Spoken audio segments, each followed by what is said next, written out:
కూడా కట్టుకొని అక్కడ పార్టీ ఆఫీస్ కడితే దాన్ని కూడా నువ్వు కబ్జా చేసి రంగులు మార్చినావు, నువ్వా మాట్లాడేది రేవంత్ రెడ్డి పైన అని చెప్పేసి పాయం పైన రేగా కాంతారావు పైన పాయం వెంకటేశ్వర్లు అయితే తీవ్ర స్థాయిలో మండిపడ్డారు. ఆ ఇద్దరు అవుట్. కొండా సురేఖ మంత్రి పదవి కట్, చిన్నారెడ్డి ప్లానింగ్ బోర్డు పదవి ఊస్ట్. క్రమశిక్షణ సంఘం సిఫార్సు ఎన్నిసార్లు హెచ్చరించినా తీరు మారడం లేదు. పీసీసీ చీఫ్ మహేష్, ఇన్ఛార్జ్ మీనాక్షులకు మల్లు రవి కమిటీ నివేదిక. వివాదాస్పద తీరు వ్యవహారంలో మంత్రి కొండా సురేఖను క్యాబినెట్ నుండి తప్పించాలని టీపీసీసీ క్రమశిక్షణ కమిటీ పార్టీ హైకమాండ్కు సిఫార్సు చేసింది.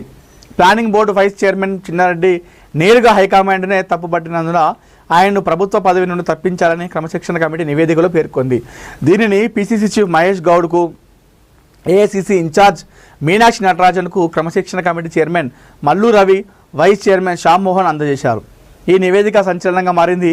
కేవలం ప్రభుత్వ పదవుల కత్తిరింపుతోనే సరిపెడతారా, లేక చర్యలు తీసుకునేందుకు నేతలను ఢిల్లీకి పిలుస్తారా అన్న దానిపై చర్చలు సాగుతున్నాయి. కొండా సురేఖ వ్యవహారం పార్టీకి డ్యామేజ్ జరుగుతుందని మంత్రులు, నేతలంతా అభిప్రాయపడుతుండడంతో వారి పార్టీలో ఒంటరిగా మిగిలినట్లు కనబడుతుంది. క్రమశిక్షణ ముఖ్యం, వ్యక్తుల కంటే పార్టీ క్రమశిక్షణ ముఖ్యమని టీపీసీసీ క్రమశిక్షణ కమిటీ చెప్పడం జరిగింది. అయితే గాంధీ భవన్లో నిర్వహించిన మీడియా సమావేశంలో ఆయన మాట్లాడారు. పార్టీకి నష్టం కలిగించేలా వ్యవహరించిన మంత్రి కొండా సురేఖను మంత్రి పదవి నుంచి, చిన్నారెడ్డిని ప్రణాళిక సంఘం వైస్ చైర్మన్ పదవి నుంచి తప్పించాలన్న అధిష్టానానికి నివేదిక పంపినట్లు తెలిపారు. ఆ ఇద్దరి వల్ల పార్టీకి, ప్రభుత్వానికి చెడ్డ పేరు వస్తుందని, క్రమశిక్షణ చర్యలు అత్యంత కఠినంగా ఉండాలన్నదే ఉద్దేశంతోనే నివేదిక ఇచ్చామని స్పష్టం చేశారు.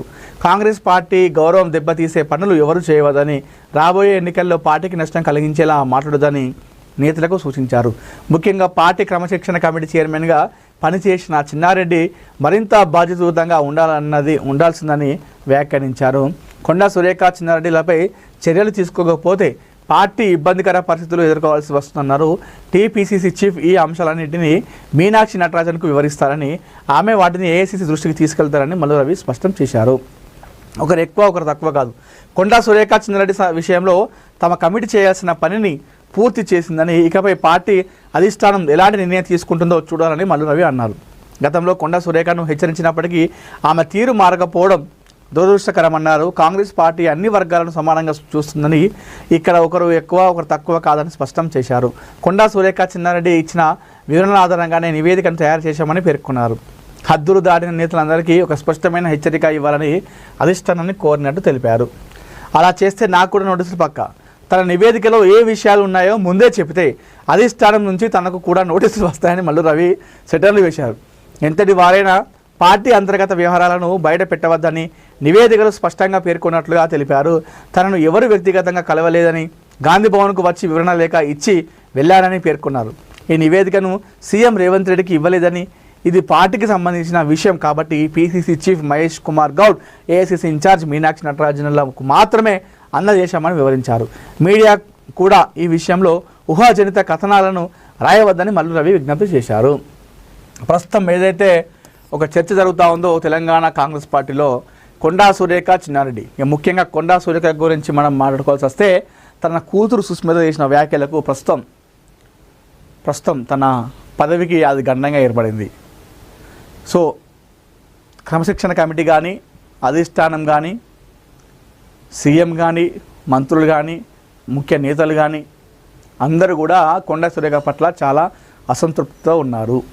ఆమె వల్ల పార్టీకి డ్యామేజ్ జరుగుతుంది, ప్రభుత్వానికి చెడ్డ పేరు వస్తుంది. అయితే మనం అనుకున్నాం మంత్రి సురేఖ మంత్రి పదవిని తీసేస్తే కాంగ్రెస్ పార్టీకి కాస్త నష్టం చేకూరుతుంది.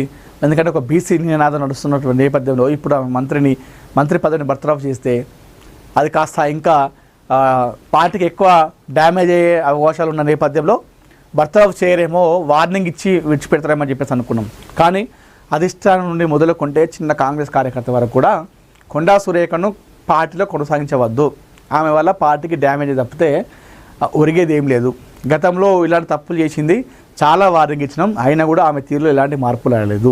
ఇలాంటి వారి వల్ల పార్టీలకు ఇంకా చాలా నష్టం వాటిల్లుతుంది. కాబట్టి ఆమెను ఖచ్చితంగా తీసేయాలని చెప్పి చూస్తున్నారు. అయితే ఇప్పుడు ఈ నేపథ్యంలో వాస్తవానికి కూడా మంత్రి కొండా సురేఖ పదవి అవుట్ అయ్యేటువంటి అవకాశాలు ఎక్కువ కనిపిస్తూ ఉన్నాయి.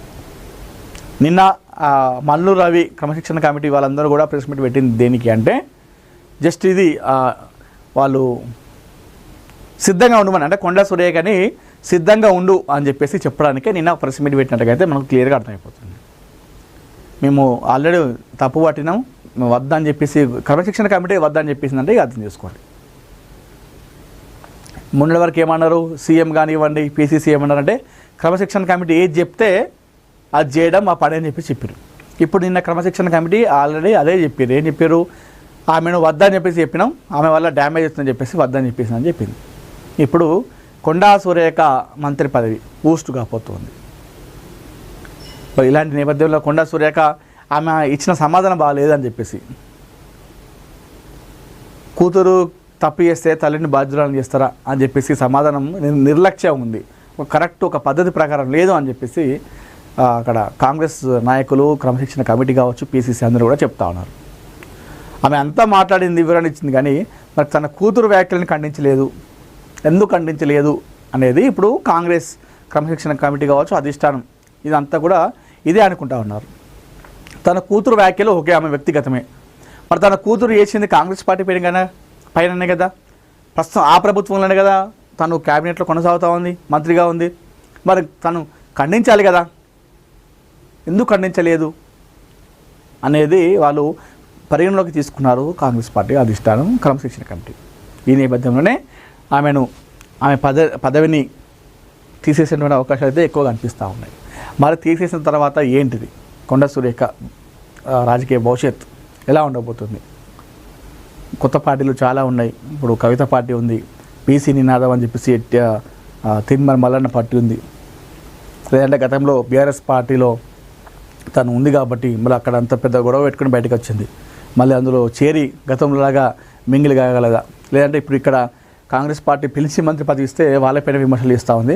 రేపటి రోజున తన వల్ల మన పార్టీ కూడా డ్యామేజ్ అయ్యే అవకాశం ఉందని చెప్పేసి ఇతర పార్టీ వాళ్ళు కూడా ఈమెను తీసుకోవడానికి ఆలోచిస్తారు అన్నది కూడా, ఇవన్నీ కూడా బేరీజ్ వేసుకోవాలి మనం. అటు చిన్నారెడ్డి పదవి కూడా పోయే అవకాశాలు కనిపిస్తూ ఉన్నాయి. నిన్న పీసీసీ చీఫ్కి ఇస్తూ ఉన్నారు క్రమశిక్షణ కమిటీ, వీళ్ళిద్దరిపైన మంత్రి పదవి నుండి, ప్లానింగ్ బోర్డు పదవి నుండి తీసేయాలి ఇద్దరిని, చిన్నారెడ్డిని అని చెప్పేసి, అదేవిధంగా కొండా సురేఖ అని చెప్పేసి చెప్తా ఉన్నారు. మరి ఇది ఎంత దూరం దారిస్తుంది, ఎంత దూరం అవుతుంది?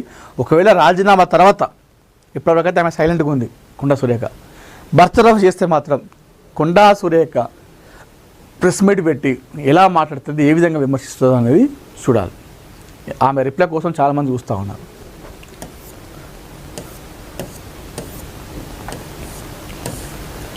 రైతు సంక్షేమమే దేశ సౌభాగ్యానికి పునాది.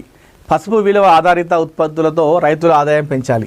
పసుపు రైతుల ముఖాముఖిలో గవర్నర్ శివ ప్రతాప్ శుక్లా సునహారి మిట్టి అభియాన్ మార్కెట్ అనుసంధాన కార్యక్రమాలను ప్రారంభించిన గవర్నర్. ఐపీఎల్ మహిళా క్రికెటర్ల వేలం అని చెప్పేసి ఇక్కడ మనం వార్త చూస్తూ ఉన్నాం.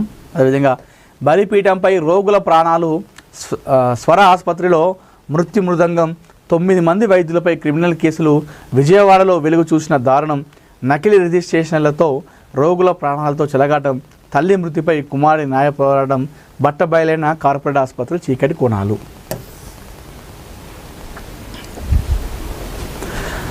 హరీష్ రావు హైటెక్ అవినీతి, మంత్రి పొంగిలేటి సంచలన ఆరోపణలు. గత ప్రభుత్వంలో హరీష్ రావు ఆర్థిక ఆరోగ్యం ఊహించినంత మెరుగుపడింది. గత తప్పులు ఎత్తి చూపుతూ పొంగిలేటి ఫైర్.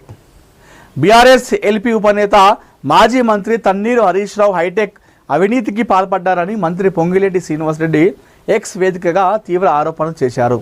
గత కొద్ది రోజులుగా 22A పేరుతో హరీష్ రావు అబద్ధాలు ప్రచారం చేస్తున్నారంటూ మండిపడుతున్న పొంగిరెడ్డి మంగళవారం తీవ్ర స్థాయిలో ఫైర్ అయ్యారు. వైద్య శాఖ మంత్రిగా హరీష్ రావు ఆసుపత్రులతో వ్యాపారం చేశాడన్నారు.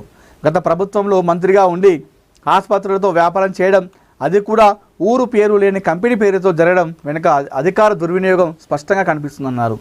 బీఆర్ఎస్ పార్టీ అధికారంలో ఉన్నప్పుడు హరీష్ రావు ఆర్థిక ఆరోగ్యం ఊహించనంతగా మెరుగుపడిందని మంత్రి విమర్శించారు.